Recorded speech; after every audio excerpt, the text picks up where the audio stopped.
మరో బ్రేకింగ్ చూస్తున్నాం. తుంగభద్ర డ్యాం విషయంలో మరో బాంబు పేల్చింది తుంగభద్ర డ్యాం పరిశీలన నిపుణుల కమిటీ.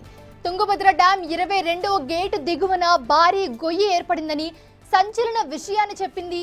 40 అడుగుల లోతు 60 అడుగుల వెడల్పుతో భారీ గొయ్యి ఉందని డ్యాం పరిశీలన కమిటీ తెలిపింది. అయితే ఈ గొయ్యి ద్వారా డ్యాం పునాదులకు ప్రమాదమని హెచ్చరించారు నిపుణులు.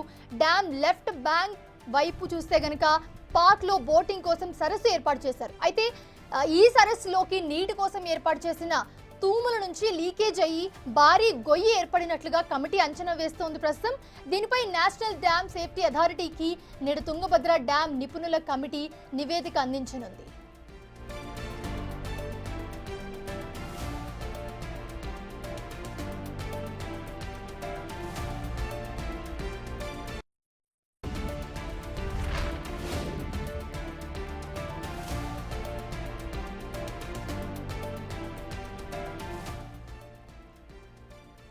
ప్రస్తుతం చూస్తూ ఉన్నాము, తుంగభద్ర డ్యాం కింద ఒక భారీ గొయ్యి ఏర్పడిందని సంచలన విషయాన్ని చెప్పింది నిపుణుల కమిటీ. దాదాపు 40 అడుగుల లోతు అలాగే 60 అడుగుల వెడల్పుతో ఈ భారీ గొయ్యి ఉందని కూడా అంచనా వేస్తూ ఉన్నారు. అయితే ఈ గొయ్యి ద్వారా డ్యాం పునాదులకు ప్రమాదం ఉందని కూడా హెచ్చరించారు నిపుణులు. ఇక మరోవైపు చూస్తే డ్యాం లెఫ్ట్ బ్యాంక్ వైపు పార్కులో బోటింగ్ కోసం ఒక సరస్సు అయితే ఏర్పాటు చేశారు. అయితే ఈ సరస్సులోకి నీటి కోసం ఏర్పాటు చేసిన తూముల నుంచే లీకేజ్ అయ్యి అక్కడ భారీ గొయ్యి ఏర్పడినట్లుగా కూడా కమిటీ అంచనా వేస్తోంది.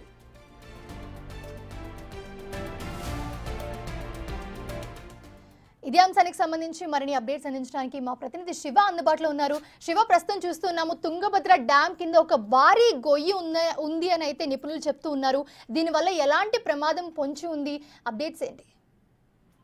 మోనిషా, మొత్తం మీద చూసుకుంటే తుంగభద్ర బ్యారేజీకి సంబంధించి కూడా అధికారులు బోట్లను మరమ్మతులు చేసేందుకు ఈ రోజు నివేదిక ఇవ్వబోతున్న పరిస్థితి కనిపిస్తా ఉంది. అయితే ఈ నివేదికని ఏ రకంగా ఇవ్వాలి, ఏం చేయాలి అనే దానికి సంబంధించి కూడా తర్జన పడుతున్న నేపథ్యంలో కూడా తుంగభద్రకు సంబంధించి శ్రీశైలం డ్యాం దిగువన ఉన్న భారీ గొయ్యిలాగే తుంగభద్ర డ్యాం 22వ గేటు దిగువన మరొక భారీ గొయ్యి ఏర్పడిందని చెప్పి కూడా అధికారులు వెల్లడించారు. 40 అడుగుల లోతు 60 అడుగుల వెడల్పులో భారీ గొయ్యి ఉన్నట్లు అధికారులు దృష్టికి వచ్చింది. ఈ గొయ్యి ద్వారా డ్యాం పునాదులకు ప్రమాదమని హెచ్చరికలు జారీ చేశారు. దీన్ని ఇదివరకే తెలిసినప్పటికీ ఎందుకు పట్టించుకోలేదనేది ఇప్పుడు ప్రధానంగా చర్చకు వస్తుంది. అలాగే డ్యాం లెఫ్ట్ బ్యాంక్ వైపు పార్క్ లో బోటింగ్ కోసం సరస్సు ఏర్పాటు చేశారు. ఈ సరస్సులోకి నీటి కోసం ఏర్పాటు చేసిన తూముల నుంచి కూడా లీకేజ్ అవుతుంది. దీని ద్వారా డ్యాం కు ప్రమాదం ఉండొచ్చని చెప్పి అధికారులు అయితే ప్రాథమిక అంచనా వేశారు. మరొకవైపు నేషనల్ డ్యామ్ సేఫ్టీ అధికారులు ఈ ప్రాజెక్ట్ కి సంబంధించి కూడా నివేదికను ఈ రోజు ఇవ్వబోతున్నారు. కేంద్ర జనవల్ల మాజీ చైర్మన్ ఏకే బజాజ్ నేతృత్వంలో 2 రోజుల పాటు తుంగభద్ర డ్యామ్ గేట్లను